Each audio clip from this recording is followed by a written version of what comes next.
And I knew right then and there I was fired. I knew I was fired.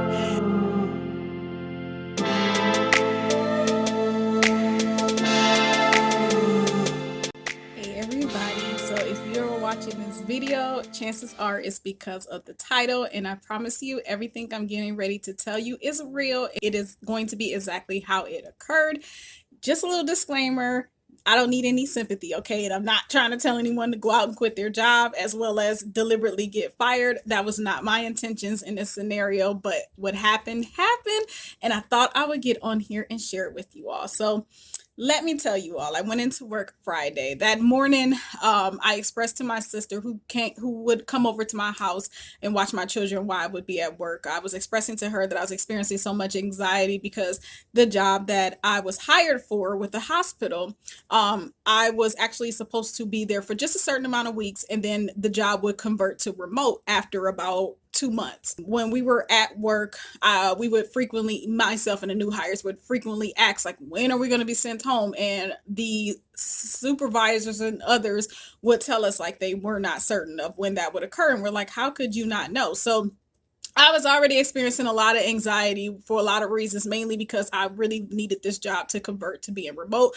I didn't understand why we were going in person. We were going into like an administrative office environment full of cubicles. For the most part, most of the employees were working from home, but there were still a few people that would come into the office, including the new hires. And so what I felt like we had been experiencing was something called micromanagement. If those of you who are not familiar with micromanagement, feel free to Google it, or I'll just insert the definition here. The reason why I felt this is because, for one, I didn't even feel like we needed to be in the office for what we were doing. Most of our training was on Zoom. We were coming to work just to simply log onto a computer and do our meeting there instead of starting the job from home to begin with. That was part of some of the micromanaging that I felt was occurring. Also, too, like every day you would see a different supervisor because each supervisor had their day of the week that they were to come into the office. So they predominantly work from home, but they would come into the office on a specific day. And we had certain people, they'll come over to your desk, they're like, hi, how you doing? And they'll peep over because they're trying to see like what's on your computer screen to make sure that you're not to make sure that you're working and not looking up anything inappropriate. There was also this one particular supervisor who would go around and talk to everyone like they were children. That is completely unnecessary. Oh, the way she would talk to people was just disgusting, like just flat out disgusting. There was something that occurred where one of the new hires inquired about pay and how we are to clock in and clock out, because it was a lot of confusion around that. And when that new hire sent out an email inquiring about that, it got back to this one particular nasty supervisor or manager or whatever she was, and she created an entire Zoom in which she kind of, not even kind of, she was just snapping on that Zoom in regards to that question being asked, like, well, I've already explained this and da da da da da, and you don't have to go around asking a bunch of people and stuff. So there was a lot. There was a lot of micromanagement. There was a lot of talking to each other like we're children. Mind you, to give you a little understanding of the demographics of this particular call center, administrative building, etc., predominantly women, okay? And I'm not trying to be funny when I say that. Perhaps maybe if there was some other male energy in there, things would not have been like it was. I don't know. But it was predominantly women. And in my hiring class, it was predominantly melanated women. And the reason why I want to say this is because most of the people that were actually above us as supervisors and managers were also highly melanated women. And I feel like the way we often were spoken to during this training, we were spoken to with a sense of complacency that I have often witnessed in many jobs. Now, just to give you a little background on myself and why I say this is because I've worked over, at this point, probably about 30 jobs since I was 18. Like, I've probably had a job every year, if not two, every year, a new job that I've worked. And what I discovered working the particular kind of job roles that I have, because they're normally job roles that don't require degrees, but still pay pretty okay. These particular jobs, normally where I would go, usually consisted of highly melanated women predominantly, and highly melanated women being in like the managerial as well as supervisory roles. And there is sometimes, not all the time, because I've had some extraordinary, I remember working for a bank. I had an extraordinary branch manager who was a highly melanated woman. She was awesome. She was full of class.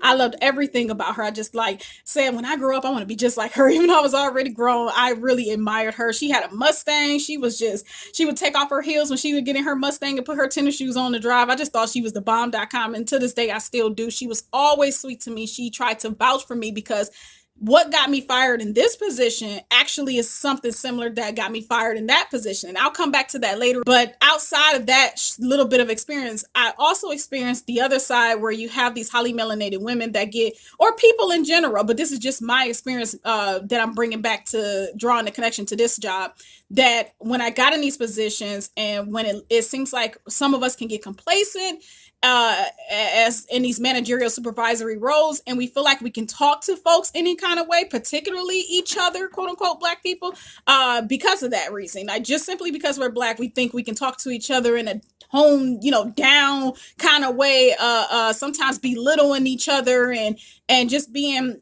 like just too complacent with the way we talk to each other, instead of being professional, instead of keeping things on a professional level, and letting go of this notion that just because we're skin folk does not mean that we are to talk to each other a certain way at work, or talk down to each other for that matter.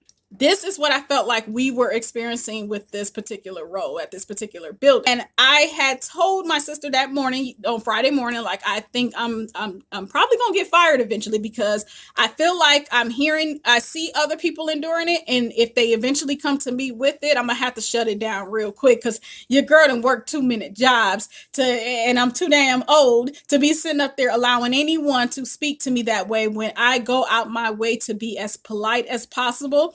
I finally have reached a point where I am assertive and no longer a doormat, but I still am able to be professional, be polite, be courteous and respectful. I don't talk down to anyone, and therefore I will not allow anyone, I don't care what you are, what race you are, what sex you are, what your status at work, what your social economic background is. I don't give a damn. You will not talk down to me. And that is like the reason why I want to get away from employment altogether. I'd rather work for myself, because I truly believe when we are pigeonholed to employers, especially the kind that I just dealt with, it's awful. What an awful life, to know that you have these bills to take care of, this family to take care of, your own self to take care of, and you're pigeonholed to an employer who can decide your fate financially, and you feel like you can't be your best self at work, or you can't speak out on things that are making you uncomfortable at work, all because of the fact that you fear losing your job and therefore losing your livelihood. So many individuals are going through this. And I don't feel like we talk about it enough. I feel like we're so used to just telling people, oh, well, just get a job. Like, as if a job is about to solve every damn thing, and as if a job is even permanent. Because I learned very quickly that it's not permanent, although I already knew, 30 something jobs later, trust me, I already knew jobs are not permanent, nor are they secure. They are not the end all be all either. This particular day, there was a lot happening. There was a misunderstanding on behalf of our supervisors. They tried to push us into doing a job role that we had not been trained for.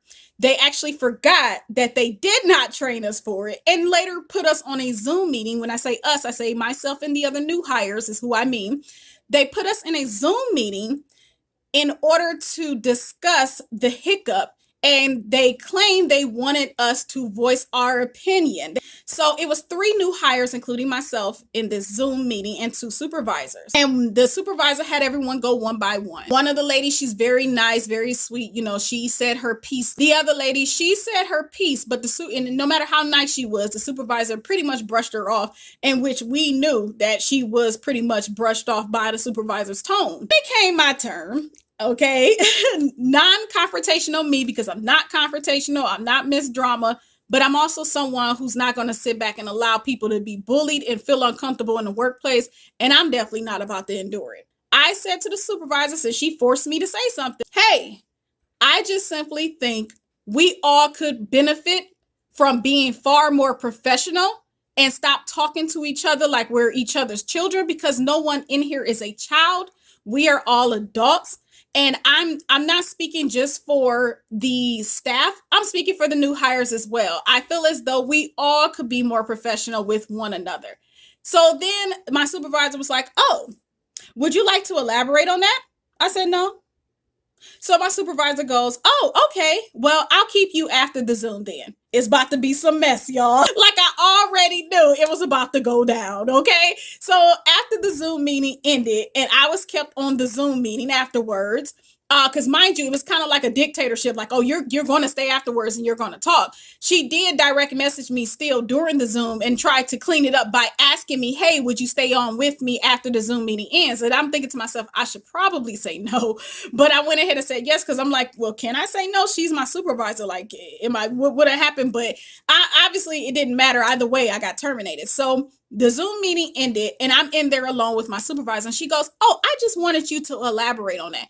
And I said, "Well, it's not a big deal. It's exactly what I said. You know, we all could be more professional to one another and not talk down to each other, regardless of your status at work, regardless if you're a new hire, regardless if you're a manager, if you're seasoned, if you're new, etc. No matter what it is, if you're entry level, whatever, we could all benefit from making sure that we don't become so complacent that we're talking down to one another or talking to each other like we're each other's children. You know, let's keep it professional. We all trying to earn a living and we're all here for business." So she says to me, "Anyone in specific you're referring to? Like, are you referring to me?" I said, "No, I just said everybody." So she goes, "Oh, because there was another new hire who had the same issues, who had the same complaints. So I was just wondering." I said, "I don't know anything about what anyone else says. I'm just speaking from my point of view." And after probing me and asking me and even confirming that someone else had the same complaints, she turns around and says out of nowhere, "I just don't think it was appropriate you did it here." I said to her, "Okay, but you just asked me," and this is how I said it, like, you just asked me to voice my opinion. I thought that's what the meeting was for. You just asked everyone to go one by one and tell you how we were feeling, and that's exactly what I did. To which her response was, "Oh, okay." And literally she said nothing else after that. I just pressed the leave meeting button on Zoom to end the meeting because she said nothing. She just said nothing. She's like, "Oh, okay." And I knew right then and there I was fired. I knew I was fired. So that was literally like 10:15 to 10:20 a.m. on that Friday. At this point, the day goes by. I'm still working. No one says anything. We have a chat called Jabber that we all message each other on. And so my supervisor had been messaging things in the chat. And one of the things that she put out there was that she had the IT department create some sort of login for me to get in some sort of application that I needed to do a certain job. So I'm like, cool, whatever. She didn't really say it directly to me. She just threw it out there in the chat. I was like, cool, whatever. I'll go ahead and, do it. So I'm thinking everything is cool. By 1:45, I go on my final 15-minute break and I check my telephone or my cell phone. Lord have mercy. I check my cell phone. Sure enough, I see a text message and a missed call, and the text message reads, "Hi, this is your manager with blah, blah, blah, blah, blah," which is the company that I am actually hired through. I'm not hired through the hospital that I was working for. I'm hired through another company to work at that hospital. So I called the manager back, who I've never heard of, mind you, but apparently he's the manager of that company. So I call him back, and he tells me like, "Hey, I just received a phone call from," I almost looked up and said the name. He said, "Hey, I just received a phone call from the hospital management." And he didn't say a specific name, but of course I'm going to know who it was. So he said, I received a phone call from the hospital management saying that they just had a confrontation with you and that you said something about them treating you like a child. Let me know below. Do you feel like this is something I should have been fired for? Let me know below, because this is what he said out of his mouth verbatim. So I said to him, it wasn't a confrontation. The supervisor pulled me into a Zoom meeting. She literally asked me my opinion. She had me stay over the Zoom meeting to continue to probe me for my opinion. I told her my opinion in a respectful manner, in a respectful tone, didn't call anyone by name when I addressed it. And that was that. She literally sounded like she was mad when she got off the meeting. So the man tells me, okay, I'm going to give this message to management, and then Yeah, so I'll get back to you, but I want you to go ahead and take the rest of the day off and I'll get back to you. So I already knew right then and there I was done. This is about 1:45 and I get off of work at 5 o'clock. So I said, well, shoot, it is what it is. So I said my goodbyes to all the other new hires who were just like, are you serious? Like, she really was that petty to go straight to management of our company to get you fired over that, which, mind you, they witnessed the first time I had spoken with her in Zoom, because we all were together at that point in the Zoom meeting. So they just were like stunned, but at the same time, there's nothing that they can do. What can they do? So sure enough, later on in the evening, I received a phone call from the management saying that the hospital said that they did not want me to return, that I was not a good fit for the company. So all in all, pretty much I got fired because I stood my ground, because I was asked my opinion. I gave it. And because I did not back down, because it did not sit right with my supervisor, petty ass, I got fired. Like, she couldn't, I think honestly, and like I was telling my sister, there was a day that we had came in. At that point, it seemed like everyone in the office was kind of treating the new hires a certain way. These are a bunch of catty ass women, and most of them got nasty attitudes. It's so much. It's so much nuances to it. It's so much to it. Just the energy in the office is just.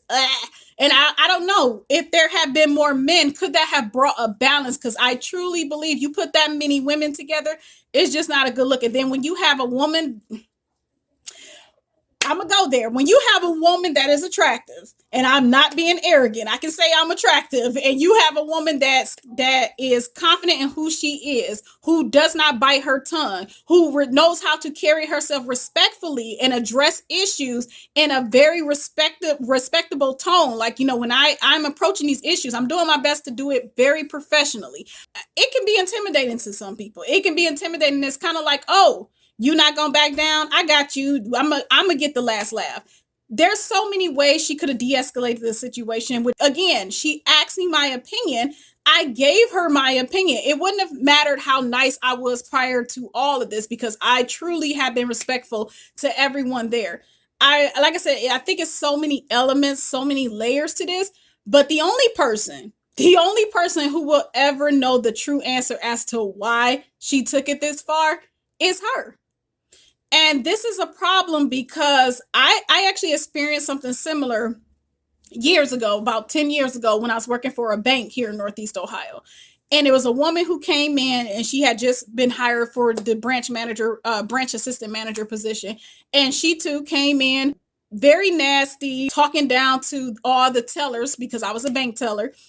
And I called her out on it. I called her out on it at the risk of losing my job. And sure enough, like a week later, I was being accused of stealing time. I've worked over 30-something jobs, y'all. Most of them jobs, because I've only been fired twice in my life. This is the second time now. So all them other jobs, I quit. So with that being said, I've never stole money, items, nor have I ever stole time from any job. I might have stolen some hearts, okay? But I've never stole some damn time. Come on now. But no, I'm not a thief by any means. Like I said, I may have stole some hearts, guilty as charged, but never some damn time. So I find it funny that when I called this woman out in front of everyone, I ended up getting fired like less than a week later for so-called stealing time, which I attempted to fight and still lost. Or fought. I did fought it during that time, but I still lost that case. So with that being said, now here I am again, the second time around. And like I said, for me, the lesson that I've learned in this situation is only what I already knew. It just confirmed what I knew, for one. And I was surprised to hear my mother agree with me and actually said this herself.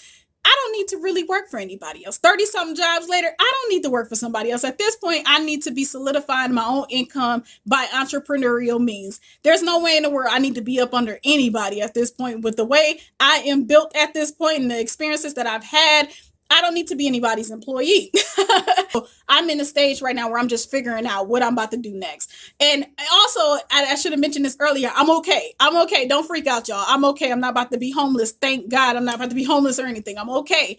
But at the same time, it's like, but that brings me to my next point, that no job is secure. You know, not even the supervisor who fired me, okay, used her power to fire me for no reason whatsoever, except for, like I said, the only person who will ever know why is her. Her job isn't even secure. Come to find out, the building that we were all working from, all of them will have to go home permanently because that building is being sold. So that hospital that was once renting from that building will be no longer. So that building is actually being closed up anyway. Now, she may think her job is secure, but it could very well one day be her that is fired or laid off. It brings me back to why I don't like jobs, why I don't stay at them very long. I'm not loyal and I never will be loyal. And I don't mind getting on here and saying this, because how are we to be loyal to something that is far from loyal to us at any given moment, no matter how seasoned you are, no matter how many years you've been there, no matter how many degrees and letters is in front of your name or behind your name, at any given moment, you could be terminated. You could be terminated for simply standing up for what is right. For this particular type of job, it would have been hella hard to save for an emergency like this. Mind you, I've only been there for less than a month. Like literally just for probably 3 weeks. I think this is 4 or 3 weeks at this point. I never even got a chance to create a savings off of this, but the little petty pay that we were getting, I wouldn't have been able to create a savings anyway. I don't get this stuff. I don't get why, it's this talk about the great resignation, but why are we not talking about the great disrespect that occurs in these employment settings? Why are we not talking about the great instability that are jobs? Like, why do we not talk about this? What just happened to me is a perfect example of, it doesn't matter how nice you are. It doesn't matter how much you come to work and you are on your stuff. You clock in, you're on your stuff, you clock out, you go home, and you do your best to be respectful. But then you see something wrong and you say something, and it can get you fired just like that. So that is it. There's so many elements to this conversation. This video could be far longer than what it is. But I think eventually I'll get on here and discuss more about situations like this. But I think this video is far enough, so that's why I do not want to continue. But all in all, I will be fine. When I tell you all, I told my children that I have been fired, and they're like super excited about it because the job was 40 hours a week away from home. And this is something I had not been doing in quite a while. And my goal was to work remote, which I never made at that point, to that point with this job. But it took me away from them. That's the biggest thing. Like, you all see the title of my channel, Homeschool Mom. That's what I do. But to be honest, it was very difficult to do when I was putting so much energy in going back and forth from work and working those 40 hours in the building. I neglected everything just about at home. And in fact, my sister was taking care of a lot of things for me. And I'm so grateful for her sacrificing things she could have been getting done during that time, all to assist me with this job. I truly believe that perhaps I was placed there in that moment just to put that woman in her place, put them all in their place, whether directly or indirectly, but in a respectful and professional manner. And then that's that. I feel like my purpose was served. Joke's on them, because they still got to show up there. I don't. I can go on and do greater things. How many stories do we keep hearing of people that were fired from their job and now they making all this money? They chose the right investments. This freed them up to have time to focus on their entrepreneurial goals and etc. I wouldn't have became wealthy working that damn 40 hours a week with that little hourly wage. Nothing about that would have made me wealthy. But I can sit here now, thankfully, not to say this could be the case for everyone when they quit or resign. We have to be smart about things like that because it can put us in financial hardship. But like termination, how do you help that? Like, like if I've done everything that I could, arriving on time, never absent, etc., and I still get fired anyway, my goodness. But for some people, fortunately, they're able to bounce back and bounce greater to the point they don't even need to ever apply to another job again because they took their time that they were laid off or whatever, or terminated or quit or whatever. They took that time to figure out ways to become self-sufficient and no longer need a 9-to-5. I don't know if that's going to be my scenario, but what I do know is I'm not going to stop until it does. So that is it. Let me know what you all think in the comment section. Let me know what you all have experienced. If you can relate, like, the work environment, the cattiness of it all, the pettiness of it all. I can't believe it, but at the same time, I can believe it. So So that is it, and I'll talk to y'all soon. Peace. Yeah.